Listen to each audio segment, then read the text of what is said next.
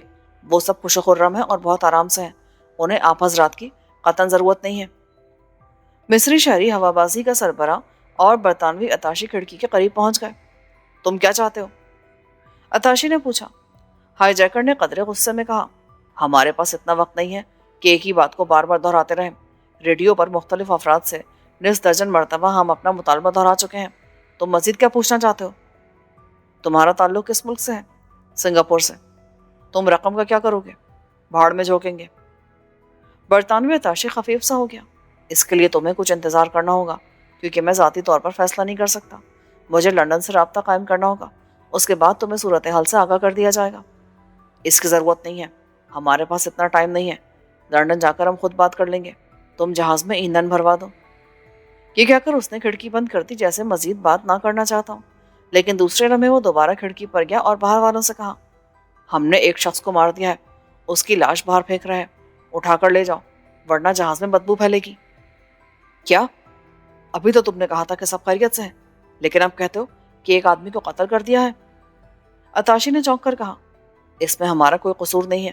اس نے خود اپنی موت کو دعوت دی تھی۔ اس نے مجھ پر حملہ کر دیا تھا۔ ایسے میں اس شخص کو میں چھوڑ نہیں سکتا تھا۔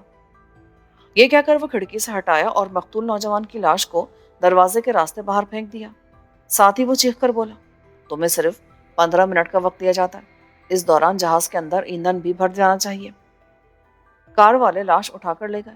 ذرا دیر بعد ایک ٹینکر جہاز کی طرف آتا دکھائی دیا۔ کچھ ہی دیر بعد جہاز میں پیٹرول بھرا جانے لگا۔ ہائی جیکر نے طیارے کے انجینئر کو طلب کیا اور حکم دیا کہ وہ باہر جا کر چیک کرے کہ جہاز پرواز کے لیے تیار ہے یا نہیں، کوئی خرابی تو نہیں ہے۔ انجینئر فوراً باہر چلا گیا۔ تقریباً 10 منٹ بعد اس نے واپس آ کر اوکے کی اطلاع دی۔ ہائی جیکر کاک پٹ میں داخل ہو گیا۔ کچھ دیر بعد جہاز کے انجن چلنا شروع ہو گئے، اور یہ اس امر کی واضح علامت تھی کہ ہائی جیکر نے پائلٹ کو روانگی کا حکم دے دیا ہے۔ علاوہ ازیں لاؤڈ اسپیکر پر بھی اس امر کا اعلان کر دیا گیا۔ کچھ دیر بعد طیارہ رن وے پر دوڑنے لگا اور پھر فضا میں بلند ہو گیا۔ مریم بولی، یہ نوعمر ضرور ہیں، مگر تجربے کار معلوم ہوتے ہیں۔ دیکھو لندن پہنچ کر حالات کیا رخ اختیار کرتے ہیں۔ معاملہ زیادہ تشویشناک نہیں ہے۔ ہائی جیکرز کا مطالبہ ایسا نہیں جس پر عمل نہ کیا جا سکے۔ برطانوی حکومت کے لیے 1 کروڑ ڈالرز کی ادائیگی کرنا کوئی مشکل بات نہیں ہے۔ طیارہ اور مسافروں کی جان و مال کے عوض یہ سودا سستا ہے۔ سودا تو سستا ہے، مگر ایک بات میری سمجھ میں نہیں آئی۔ کون سی بات؟ برٹش گورنمنٹ کا سکہ پاؤنڈ ہے، چنانچہ یہ پاؤنڈ کے بجائے ان سے ڈالر کیوں طلب کر رہے ہیں؟ یہ تو وہی بہتر جان سکتے ہیں۔ تاہم ایک وجہ ہو سکتی ہے، اور وہ یہ کہ ڈالر دنیا کی پہلے درجے کی بین الاقوامی کرنسی ہے، جبکہ پاؤنڈ کا نمبر دوسرا ہے۔ یہ بھی ممکن ہے کہ اس ڈاکے کی کامیابی کے بعد امریکہ کے کسی شہر میں قیام پذیر ہونے کا فیصلہ کیا انہوں نے، اور وہ کرنسی کے تبادلے کے چکر میں پڑ کر مزید خطرات کو دعوت نہ دینا چاہتے ہوں۔ تمہارا خیال درست ہے، لیکن یہ لوگ لنڈن ایئرپورٹ سے رقم لے کر کس طرح نکلیں گے؟ تمہیں کیا فکر ہے؟ فکر تو نہیں ہے، مگر ایسا سوچنا ایک فطری امر ہے۔ ہماری لائن بھی ان سے مختلف نہیں ہے۔ آخر وہ کیا ٹیکنیک استعمال کریں گے؟ پیشہ ورانہ تقاضوں کی رو سے یہ سوال میرے ذہن میں ابھرا ہے۔ مریم سوچتی ہوئی بولی، ہو سکتا ہے اپنی روانگی کے لیے وہ ایک اور طیارے کا مطالبہ کر دے۔ نہیں، میرے خیال میں وہ ایسی حماقت نہیں کریں گے۔ وہ کیوں؟ اس لیے کہ وہ اسی وقت تک محفوظ ہیں جب تک اس طیارے میں ہے، اور 150 افراد کی جان ان کی مٹھی میں ہے۔ جہاز سے نکلتے ہی وہ خطرات میں گھر جائیں گے، اور برطانوی کمانڈوز کسی وقت بھی ان پر چھاپا مار سکیں گے۔ تمہاری بات تو ٹھیک ہے، یہ ہو سکتا ہے جو جہاز ان کو فراہم کیا جائے اس میں پہلے سے چھاپا مار موجود ہوں، اور جو ہی ہائی جیکرز اندر داخل ہوں ان پر قابو پا لیا جائے۔ یقیناً ایسا ہو سکتا ہے، بلکہ ممکن ہے اس جہاز سے دوسرے طیارے میں منتقل ہونے کے دوران ہی کوئی کارروائی عمل میں لائی جائے۔ مریم بولی، یہ ہو سکتا ہے کہ ان کے گروپ کے کچھ لوگ ایئرپورٹ پر پہلے سے موجود ہوں، وہ انہیں نکال کر لے جائیں۔ اس میں زیادہ خطرات ہیں۔ کار پر فائرنگ کی جا سکتی ہے، ان کا تعاقب کیا جا سکتا ہے۔ آخر وہ کہیں نہ کہیں ضرور جائیں گے، اور لندن کی ایجنسیاں اور اسکاٹ لینڈ یارڈ شکاری کتوں کی طرح ان کے پیچھے لگی رہے گی۔ مجھے تو نقشے کی فکر ہے سکندر، نقشہ ہر قیمت پر ان کے قبضے سے نکالنا ہوگا۔ لندن پہنچ کر ہی حالات کی روشنی میں کوئی ترکیب سوچیں گے، قبل از وقت کسی قسم کی پلاننگ بیکار ہے۔ کافی وقت گزر گیا، ہماری گفتگو کا سلسلہ اس وقت ٹوٹا جب لاؤڈ سپیکر پر اعلان کیا جانے لگا، اٹینشن پلیز۔ ہم 12,500 فٹ کی بلندی پر پرواز کرتے ہوئے لندن کی طرف بڑھ رہے ہیں۔ کچھ دیر بعد ہم لندن ایئرپورٹ پر لینڈ کرنے کی کوشش کریں گے۔ براہ کرم اپنی حفاظتی بیلٹس باندھ لیں اور سگنل نوشی سے احتراز کریں۔ لندن کی فضاؤں میں طیارے کو گھنٹہ پون گھنٹہ بھٹکنا نہیں پڑا، شاید بلکہ یقیناً قاہرہ سے طیارے کے اغوا کی اطلاع دے دی گئی ہوگی اور پہلے سے تمام انتظامات مکمل کر لی گئے ہوں گے۔ چنانچہ طیارے کو فوراً رن وے پر اتار لیا گیا، مگر رن وے ویران پڑا تھا۔ دور دور تک کسی قسم کی سرگرمی دکھائی نہیں دے رہی تھی، شاید انتظامات بہت خفیہ تھے۔ چند لمحوں بعد ایئرپورٹ کی مرکزی عمارت سے ایک سفید کار برآمد ہوئی اور آہستہ آہستہ جہاز کی طرف آنے لگی۔ کار 100 قدم کے فاصلے پر پہنچی تو ہائی جیکر نے چیخ کر کہا، رک جاؤ، وہیں رک جاؤ۔ کار رک گئی۔ نوجوان ہائی جیکر بلند آواز میں بولا، ہم کنٹرول ٹاور سے تفصیلی گفتگو کر چکے ہیں، قاہرہ سے بھی اطلاعات مل چکی ہوں گی، اس لیے نہ مزید گفتگو کی گنجائش ہے اور نہ ہم اپنا ٹائم ویسٹ کرنا چاہتے ہیں۔ ہمیں صرف یہ بتا دیا جائے کہ ہمارا مطالبہ تسلیم کر لیا گیا ہے یا جواب انکار میں ہے۔ ہم طریقہ کار طے کرنے کے لیے آئے ہیں۔ مسافروں کی سلامتی کی خاطر $10 ملین تمہیں ادا کر دیے جائیں گے۔ ایک شخص نے کار سے باہر نکل کر کہا، گڈ، ویری گڈ۔ ہمیں بھی یہی امید تھی کہ برطانوی حکومت قتل و غارت گری کو پسند نہیں کرے گی اور اس معمولی رقم کے لیے مسافروں کی سلامتی کو خطرے میں نہیں ڈالے گی۔ یہ بھی سمجھ لو کہ ہم اس مہم کا آغاز کرتے ہی خود کو مردہ قرار دے چکے ہیں، گویا ہمارے نزدیک زندگی بے معنی اور غیر اہم ہے۔ اگر ہمارے ساتھ کوئی چال چلی گئی تو ہم جہاز کو تباہ کرنے میں ذرا بھی تحمل سے کام نہیں لیں گے۔ ہائی جیکر نے چہک کر کہا، اطمینان رکھو، ہم تمہارے ساتھ دھوکہ کر کے 150 افراد کی زندگیوں کا رسک نہیں لے سکتے۔ تمہیں رقم ضرور ادا کر دی جائے گی۔ ٹھیک ہے، تم کھڑکی کے نزدیک آ جاؤ۔ سفید کار آگے بڑھی، اس میں سے بھی 2 افراد باہر نکلے جو اعلیٰ سطح کے افسران معلوم ہوتے تھے۔ ان میں سے ایک نے ہائی جیکر سے کہا، تم بتا سکتے ہو کہ رقم کے حصول کے لیے برطانیہ کا طیارہ ہی کیوں منتخب کیا گیا؟ نہایت احمقانہ سوال ہے۔ اگر ہم امریکہ کا طیارہ ہائی جیک کرتے تو وہاں بھی ہم سے یہی کہا جاتا۔ برطانوی افسر لاجواب ہو گیا۔ دوسرا بولا، ہماری کرنسی پاؤنڈ ہے، تم نے ڈالر کیوں طلب کیے؟ یہ ہمارا ذاتی معاملہ ہے، ہم بہتر سمجھتے ہیں۔ تم لوگ ٹائم پاس کرنے کی کوشش کر رہے ہو، یہ بتاؤ رقم لائے ہو یا نہیں؟ ہاں، رقم کار میں موجود ہے، مگر اس بات کی کیا ضمانت ہے کہ تم رقم لے کر جہاز چھوڑ دو گے؟ تم تو عقل سے بالکل ہی پیدل معلوم ہوتے ہو۔ ہائی جیکر بیزاری سے بولا، مسٹر، مطالبہ پورا ہونے کے بعد مسافروں کو یرغمال بنائے رکھنے کا یا جہاز میں مزید ٹھہرنے کا کیا جواز باقی رہ جاتا ہے؟ رقم مل جائے گی تو ہم جہاز چھوڑ دیں گے، وعدہ کرتے ہو؟ تم ہم سے شرائط منوانے کی پوزیشن میں نہیں ہو، بہرحال جو کہہ دیا وہ اٹل ہے۔ ٹھیک ہے۔ برطانوی افسر نے کار سے رقم کا تھیلا نکال کر کہا، اس میں پورے $10 ملین ہیں، رقم گن لو اور طیارے کو چھوڑ دو، ہم سیڑھی لگوا دیتے ہیں، تم جہاں جانا چاہو جا سکتے ہو، ہم کوئی مداخلت نہیں کریں گے۔ میں کوئی الو کا پٹھا نہیں ہوں، انگلینڈ کی سرزمین پر تمہاری خفیہ پولیس کے کتے ہمارا پیچھا چھوڑیں گے کیا؟ مجھے یقین ہے ایئرپورٹ کے چاروں طرف ملٹری اور پولیس کے سپاہی چپے چپے پر موجود ہوں گے۔ ہمارا بچ کر نکل جانا بالکل ایسا ہی ہے جیسے زمین سے آسمان پر پہنچ جائیں۔ اگر تم اندیشہ محسوس کر رہے ہو تو تمہاری روانگی کے لیے ایک دوسرا طیارہ مہیا کر دیں۔ ہرگز نہیں، ہم ذرا سا بھی رسک لینے پر تیار نہیں ہیں۔ اس طیارے سے نکلتے ہی ہم پر گولیوں کی بوچھاڑ ہو سکتی ہے۔ مزید برآں یہ بھی ممکن ہے کہ تمہارے کمانڈوز اسی طیارے میں ہمارا انتظار کر رہے ہوں۔ دیکھا سکندر، یہ وہی کچھ کہہ رہا ہے جو ہم نے سوچا تھا۔ مریم آہستہ سے بولی، یہ تو بہت چالاک معلوم ہوتا ہے، ذرا سا بھی خطرہ مول لینے کو تیار نہیں ہے، نامعلوم کیا طریقہ کار اختیار کرنا چاہتا ہے۔ ان کی دونوں پیشکشیں ٹھکرا دی۔ ادھر برطانوی افسر ہائی جیکر سے بولا، ہمیں یقین دلایا جائے اور اس بات کی وضاحت کی جائے کہ رقم حاصل کرنے کے بعد تم جہاز کو کس طرح آزاد کرو گے۔ یہ ہمارے سوچنے کی بات ہے، نہ ہم اس بات کے پابند ہیں کہ ہر بات کی وضاحت کرتے رہیں۔ ہم نے اس بات کا وعدہ کر لیا ہے کہ رقم وصول ہونے کے بعد جہاز سمیت مسافروں کو آزاد کر دیں گے۔ ہم اس سے زیادہ کسی بات کا یقین نہیں دلا سکتے اور تمہیں ہماری بات کا یقین کرنا ہوگا۔ بصورت دیگر طیارے میں چند دھماکے ہوں گے اور سب کچھ ختم ہو جائے گا۔ تم چاہتے کیا ہو؟ صرف اتنا کہ رقم ہمارے حوالے کر دو، ہم جہاز اور مسافروں کا نقصان نہیں ہونے دیں گے۔ طریقہ کار کیا ہوگا یہ بات ہم صیغہ راز میں رکھیں گے۔ دونوں افسران نے ایک دوسرے کی طرف دیکھا، جیسے آنکھوں آنکھوں میں پوچھ رہے ہوں کہ اب کیا کرنا ہے۔ تم لوگ بہت زیادہ سوچ بچار میں لگ گئے ہو۔ میں تمہیں صرف 3 منٹ کی مہلت دیتا ہوں۔ اگر اس دوران رقم ہمارے حوالے نہیں کی گئی تو ہماری ڈیمانڈ دگنی ہو جائے گی، گویا $20 ملین، اور ہر 3 منٹ کے بعد رقم دگنی ہوتی چلی جائے گی۔ افسران چونک گئے۔ پھر جس کے پاس رقم تھی اس نے وہ تھیلا ہائی جیکر کی طرف اچھال دیا، لیکن ہائی جیکر نے اسے پکڑنے کی کوشش نہیں کی۔ یوں نہیں مسٹر، اسے کھول کر دکھاؤ کہ اس میں نوٹ ہی ہے نا، کوئی دھماکہ خیز مواد تو نہیں ہے۔ تمہیں اب بھی اطمینان نہیں ہے؟ بات اطمینان کی نہیں، احتیاط کی ہے۔ جہاں تک جرائم کے معاملات کا تعلق ہے تو ذرا سی غفلت سے جیتی ہوئی بازی ہار میں تبدیل ہو جاتی ہے، اور ہم غلطی کے ہر امکان سے بچنا چاہتے ہیں۔ افسر نے تھیلے سے نوٹ نکال کر دکھائے، پھر تھیلا جھاڑ کر اس میں دوبارہ گڈیاں بھر دیں اور اسے ہائی جیکر کی طرف دوبارہ اچھال دیا۔ ہائی جیکر نے ہاتھ بڑھا کر تھیلا لپک لیا۔ اوکے، تم لوگ جا سکتے ہو، یہ کہہ کر اس نے فوراً کھڑکی بند کر دی۔ اس کے بعد وہ سیدھا پائلٹ کے پاس چلا گیا۔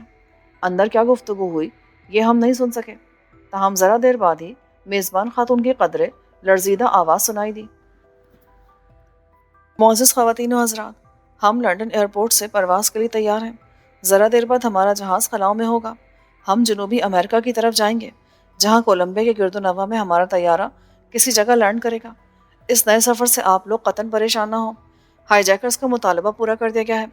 کولمبیا پہنچ کر وہ جہاز چھوڑ دیں گے اور ہم آزاد ہو جائیں گے۔ براہ کرم اپنے حفاظتی بیلٹس باندھ لیجیے۔ اس اعلان نے مسافروں کی امیدوں پر پانی پھیر دیا، جو یہ آس لگائے بیٹھے تھے کہ وہ انگلینڈ پہنچ کر آزاد ہو جائیں گے۔ ہر ایک کی آنکھوں میں دہشت کے آثار نمایاں تھے اور چہرے پر موت کے سائے رقصاں تھے۔ مسافروں کو یقین ہو گیا کہ ہائی جیکرز نے عہد شکنی کی ہے اور اس وعدے کو توڑ دیا کہ رقم کی وصولی کے بعد جہاز کو آزاد کر دیں گے۔ لندن سے پرواز کے تقریباً 15-16 گھنٹے گزر چکے تھے۔ اس دوران میں ہائی جیکرز کی اجازت سے طیارے نے کئی بین الاقوامی ایئرپورٹس پر رک کر ایندھن اور خوراک کے ذخائر حاصل کیے۔ اس عرصے میں جہاز کے اندر موت کی سی خاموشی طاری رہی۔ مریم اور مجھ جیسے بے فکرے تھوڑا بہت سو لیے، مگر دوسرے لوگوں کو قیامت کی ان گھڑیوں میں نیند کہاں آتی۔ ہائی جیکرز باری باری آرام کر رہے تھے اور کسی قدر تازہ دم معلوم ہوتے تھے۔ لڑکی جس کے ہاتھوں میں بم تھے جتنی مستعد تھی اتنی خوبصورت بھی تھی۔ اس کی عمر 16-17 برس سے زیادہ ہرگز نہیں تھی۔ مجھے اس پر ترس بھی آیا اور ایک قسم کی ہمدردی بھی پیدا ہو گئی۔ اس کے چہرے پر صفاکی کے بجائے معصومیت تھی۔ سچی بات تو یہ کہ بقول شخص سے ابھی اس کے کھیلنے کے دن تھے، نہ کہ ایسی سنگین وارداتیں کرنے کے۔ کیا سوچ رہے ہو؟ اس لڑکی کے بارے میں سوچ رہا ہوں، بہت خوبصورت ہے، تازہ گلاب کی طرح۔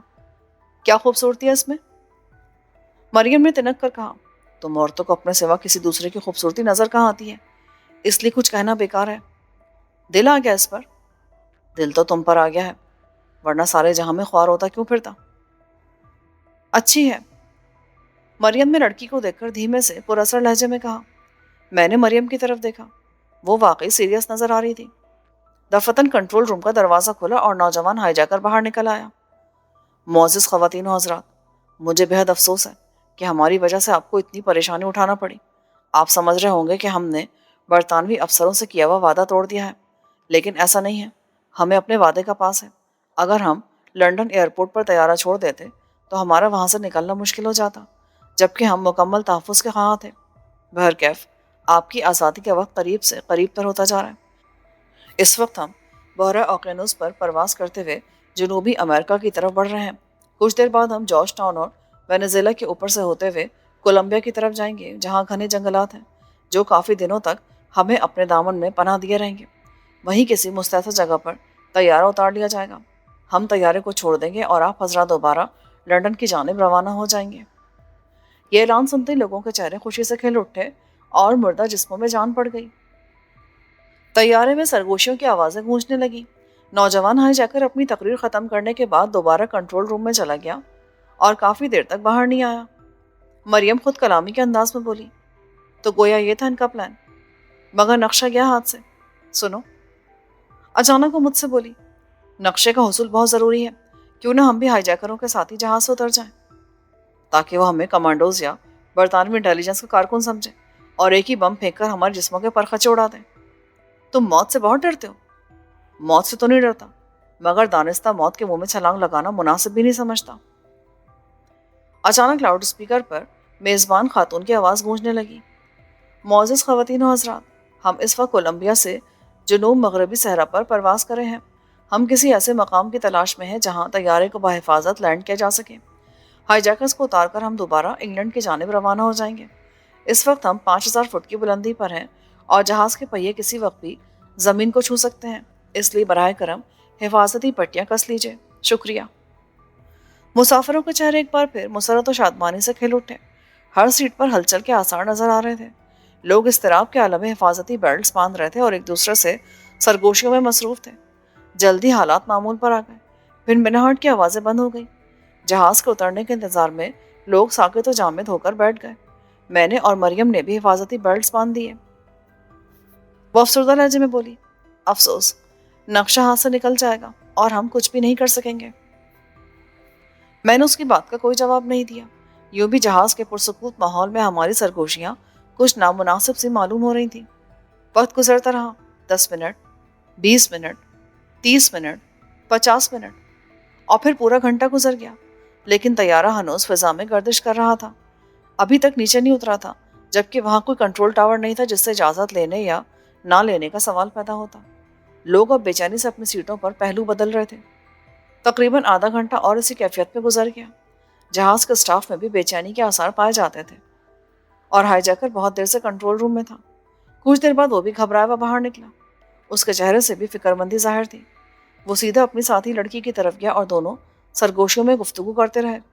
بعد ازاں وہ دوبارہ کنٹرول روم کے دروازے کے قریب پہنچا اور مسافروں کی طرف رخ کر کے بولا، خواتین و حضرات، مجھے افسوس ہے کہ آپ کی قید کے لمحات مختصر ہونے کے بجائے طویل ہوتے جا رہے ہیں۔ پائلٹ نے بہت کوشش کی مگر اس علاقے میں ایسا کوئی مقام نظر نہیں آ رہا جہاں طیارے کو بحفاظت اتارا جا سکے۔ اس کے لیے کافی بڑی مستعصی جگہ کی ضرورت ہے جو یہاں ان کا ہے۔ بہرحال آپ مایوس نہ ہوں، میں نے اپنی ساتھی لڑکی سے مشورہ کیا ہے اور ہم نے ایک اور ترکیب سوچ لی ہے۔ تقریباً 10 منٹ بعد آپ کا جہاز فضا میں ہی آزاد ہو جائے گا، انڈرسٹینڈ؟ لوگوں کی آنکھوں میں پھر امید کے دیپ جل اٹھے۔ بجھے ہوئے چہروں پر رونق دوبارہ بحال ہو گئی۔ نوجوان ہائی جیکر نے کلائی پر بندھی ہوئی گھڑی پر نظر ڈالی اور پھر اسٹیورڈ کو آواز دی، جو وہاں فوراً آ گیا۔ مسٹر، تمہیں یہ بات معلوم ہو گئی ہوگی کہ اس علاقے میں جہاز کو لینڈ کرانا ممکن نہیں ہے۔ یس، آئی نو۔ گڈ۔ تمہیں یہ بھی معلوم ہونا چاہیے کہ اب ہم فوراً طیارہ چھوڑ دینا چاہتے ہیں، اس لیے تم جلدی سے اسٹور روم میں جاؤ اور 2 عدد پیراشوٹ نکال کر لاؤ۔ ہری اپ۔ اس نے ریوالور والا ہاتھ لہرا کر کہا تو اسٹیورڈ فوراً اسٹور روم کی طرف دوڑ پڑا۔ واپس آیا تو اس کے ہاتھوں میں 2 عدد پیراشوٹس تھے۔ ہائی جیکر نے ایک اپنے پاس رکھا اور ایک اس لڑکی کو دیا۔ اس کے بعد وہ دونوں باری باری پیراشوٹ باندھنے میں مصروف ہو گئے۔ یہ پیراشوٹ کے ذریعے جائیں گے؟ اچھی ترکیب نکالی ہے، پر نقشے کا کیا ہوگا؟ میں خود بھی یہی سوچ رہا ہوں اور اس نتیجے پر پہنچا ہوں کہ ہمیں اس نقشے سے ہاتھ دھو لینے چاہیے۔ معزز خواتین و حضرات، ہائی جیکر کی آواز طیارے میں گونجی۔ سب نے گردنیں گھما کر دیکھا۔ وہ دونوں پیراشوٹ باندھے جہاز کے دروازے کے قریب کھڑے تھے۔ ہماری ذات سے آپ کو جو تکلیف پہنچی ہے اور جس اذیت میں آپ لوگ مبتلا رہے ہیں، اس کے لیے ہم معافی کے خواستگار ہیں۔ یہ ہماری زندگی کا پہلا اور آخری جرم تھا جو خوش اسلوبی کے ساتھ اپنے انجام کو پہنچا۔ اب ہم دونوں دنیا کے کسی بھی خطے میں خوشگوار اور خوشحالی بھری زندگی کا آغاز کریں گے۔ ہماری دعا ہے کہ آپ تمام حضرات کا سفر بھی کامیاب و کامران ہو۔ Good bye. یہ کہہ کر اس نے دروازہ کھولا اور ہوا کے تیز جھونکے اندر داخل ہوئے۔ پھر وہ دونوں باری باری باہر کود گئے۔